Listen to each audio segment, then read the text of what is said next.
Resesi tidak menghancurkan semua orang. Resesi hanya menguji siapa yang siap. Sudah siap kalau tahun ini terjadi resesi?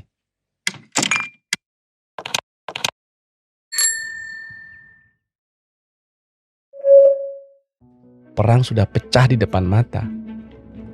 Apa yang sudah kita persiapkan?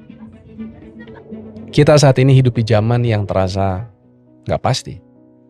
Sehari-hari kita mendengar berita tentang perang, ketegangan geopolitik, perang dagang, utang negara-negara besar itu terus saja menumpuk.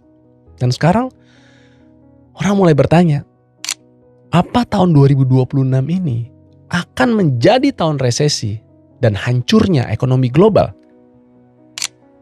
Sudah banyak pemimpin-pemimpin dunia yang berbicara terbuka tentang adanya kemungkinan konflik global. Salah satunya Presiden Emmanuel Macron di World Economic Forum mengatakan bahwa Eropa harus bersiap menghadapi adanya ancaman perang besar. Di sisi lain, ada investor legendaris Ray Dalio. Dia adalah pendiri dari Bridgewater Associates. Itu hedge fund terbesar di dunia. Dia tulis, dunia hari ini sedang berada di stage 6 dari big cycle, fase akhir sebelum restrukturisasi besar dalam tatanan global. Dalam tulisannya tentang Capital Wars, Dalio menjelaskan bahwa konflik modern saat ini bukan lagi soal militer, tapi tentang mata uang, tentang sistem keuangan, tentang kontrol atas modal dan likuiditas. Sabtu 28 Februari 2026, Amerika Serikat dan Israel menyerang Iran. Akibatnya, pemerintah Iran resmi menutup Selat Hormuz, selat yang menjadi salah satu jalur pelayaran paling strategis di dunia bagi perdagangan energi global. Dan dampak dari penutupan selat ini akan berpengaruh ke kenaikan harga BBM dunia yang akhirnya akan merembet ke semua harga pasok pangan, barang ekonomi lainnya. Pertanyaannya, apa kita sudah siap untuk menghadapi semua itu? Berikutnya kita bicara mengenai siklus ekonomi, di mana resesi itu bukan kebetulan. Resesi itu bukanlah kejadian yang datang tiba-tiba, tapi resesi merupakan bagian dari siklus yang kadang nggak kita sadari. Ya, keadaan geopolitik internasional. Dunia pasca Perang Dunia Kedua ini sedang menikmati era globalisasi yang panjang. Tapi hari ini kita melihat adanya fragmentasi. Amerika dan Tiongkok bersaing. Rantai pasok terbelah. Negara-negara mulai memikirkan ulang nih. Saya berpihak kepada siapa ya? Saya akan bergantung kepada siapa ya? Indonesia? Ya, mungkin kita nggak akan otomatis mengalami krisis. Fundamental kita relatif lebih baik dibandingkan pada saat krisis 98 contoh. Ketika krisis ekonomi melanda Asia. Kita lihat cadangan devisa kita relatif stabil. Data per Januari 2026 ada di 154,6 miliar. Ya, data dari Bank Indonesia kita lihat. Sistem perbankan juga jauh lebih prudent. Tapi untuk menjaga stabilitas saat ini itu jauh lebih mahal. Kenapa? Gini, jika ketegangan global itu meningkat, rupiah jadi mudah tertekan. Yield SBN atau surat berharga negara itu naik. Beban fiskal meningkat. Akhirnya, pembiayaan korporasi akan jadi lebih mahal. Arus modal asing, ya mungkin akan tetap masih masuk, tapi mereka akan lebih selektif melihat Indonesia. Ketika yield naik, suku bunga naik, dan ketika suku bunga naik, cicilan naik. Nah, kalau cicilan naik, daya beli jadi terdampak. Itu caranya resesi bekerja pelan tapi sistemik. Selanjutnya kita akan bicara mengenai capital wars dan juga Indonesia.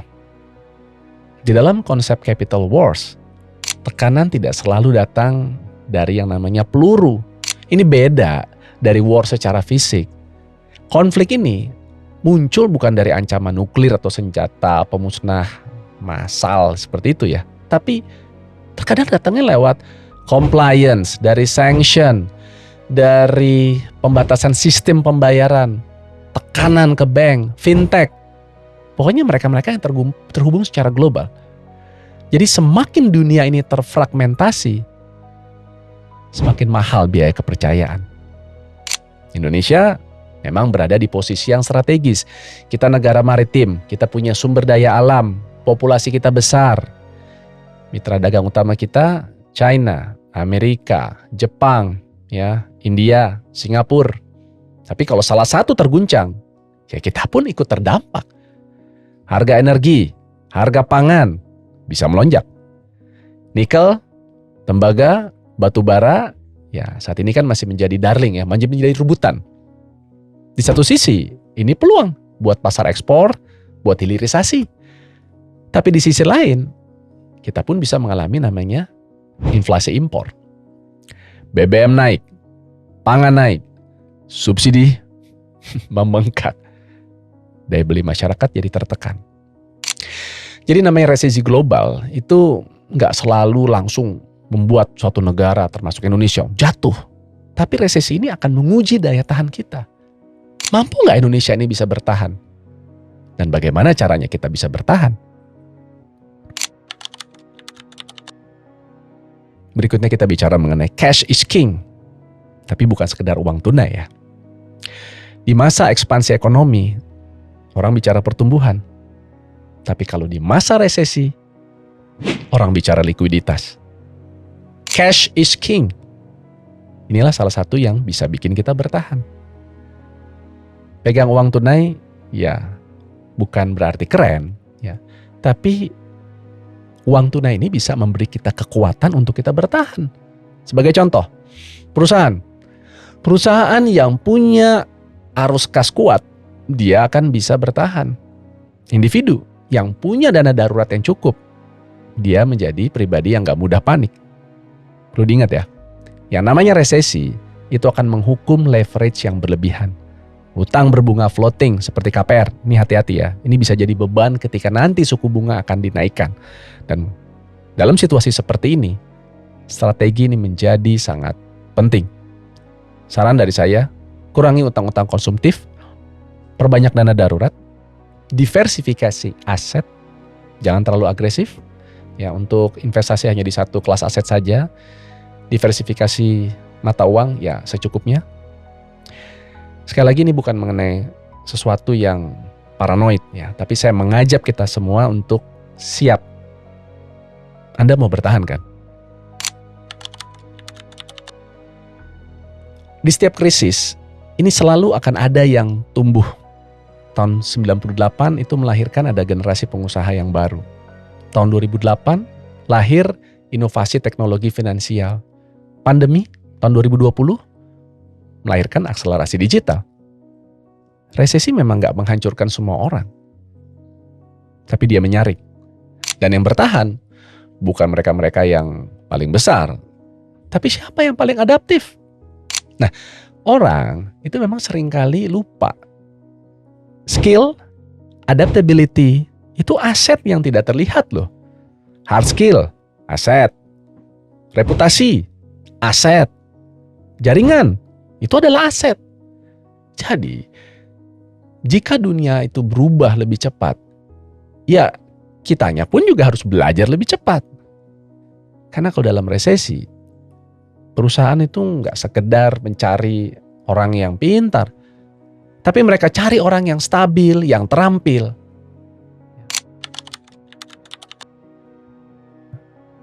Kalau kita kaitkan sekarang dari sisi emosi, ya, emotional control ketika panik. Nah, ini sering kali dilupakan. Jadi bicara resesi bukan hanya sebatas finansial, ya, tapi ini juga ujian karakter loh. Ya, ketika pasar turun, orang-orang umumnya panik. Muncullah berita-berita buruk. Orang akhirnya apa? Overreact. Harga semakin jatuh, orang banyak menjual di pasar, ya, di harga yang bawah. Tapi behavior finance ini menunjukkan bahwa finansial manusia memang akhirnya seringkali dikendalikan oleh dua faktor. Fear, greed. Ya. Nah, di saat panik, yang paling berharga bukan lagi informasi, tapi ketenangan. Karena panik inilah akan mengunci kerugian seseorang. Tapi ketenangan, yang akan memberikan kita opsi dan keputusan yang lebih bijak. Nah, disinilah karakter seseorang akhirnya diuji. Lalu apa yang harus kita lakukan? Ya, kalau untuk pemerintah, saya rasa fokus membuat kebijakan-kebijakan yang kredibel dan konsisten, perkuat ketahanan pangan, perkuat ketahanan energi, diversifikasi mitra dagang, koordinasi fiskal moneter yang solid. Stabilitas ekonomi bukan karena keberuntungan kan, tapi memang dari kedisiplinan. Lalu untuk korporasi, sama, diversifikasi, pemasok pasar, manajemen cash flow yang ketat, hedging atau lindung nilai terhadap resiko mata uang, hindari ekspansi yang berlebihan, terutama di masa-masa seperti ini ya. Di masa sulit, saya rasa survival mode itu lebih penting daripada ekspansi. Dan yang terakhir, untuk individu. Nah, ini yang paling penting nih. Siapkan dana darurat. Lebih besar daripada biasanya. Kurangi utang yang berbunga floating. Diversifikasi aset. Upgrade skill. Dan terakhir, jaga kesehatan mental kita. Karena ketika resesi datang, yang paling mahal itu adalah ketenangan pikiran. Dan sebagai penutup, mungkin 2026 ini bukan menjadi tahun yang biasa bagi sebagian orang, ya. Tapi sejarah selalu menunjukkan ada satu hal di mana yang namanya setiap siklus itu pasti berulang, dan setiap krisis itu selalu akan memisahkan ada dua tipe manusia. Yang satu yang disebut manusia yang reaktif, dan satunya adalah manusia yang siap.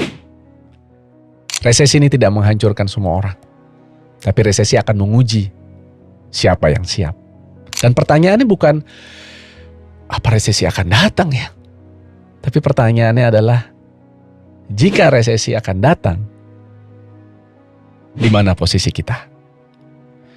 Jika memang perang akan semakin memburuk, lalu resesi ekonomi akan terjadi, Indonesia punya potensi apa untuk kita bisa bertahan?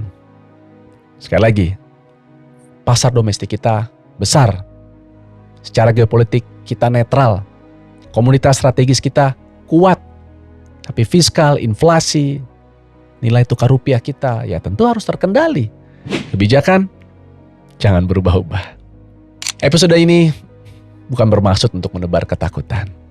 Tapi saya mengajak untuk kita semua bersiap-siap. Bagaimana seharusnya kita bersikap dan bersiap. Karena kekayaan itu bukan tentang seberapa banyak yang kita miliki, tapi tentang seberapa tenang kita dalam menghadapi badai. Sampai bertemu di episode berikutnya.